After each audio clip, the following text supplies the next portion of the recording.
Hi, this is Hayden Cardiff here for another 60 Seconds of Safety.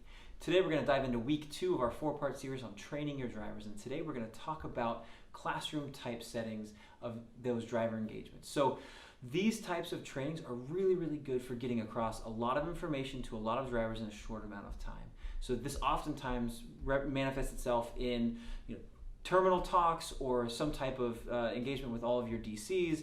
So being able to get all of your drivers together and talk through certain things, like maybe in November you start talking about winter safety, chaining tires, really looking at that overarching training topic for a lot of drivers, again, in a short period of time. So some of the biggest advantages of these types of trainings is your ability to get your point across in a standard and organized way to all of your different drivers, but then still have that one-on-one engagement to be able to help them understand certain concepts, field questions.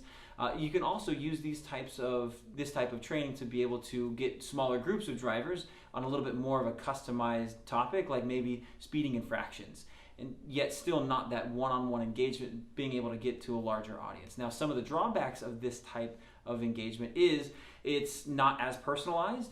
Plus, you might have to have, you're definitely going to have very engaging content, because if not, some of your drivers could be in and out, not really paying attention.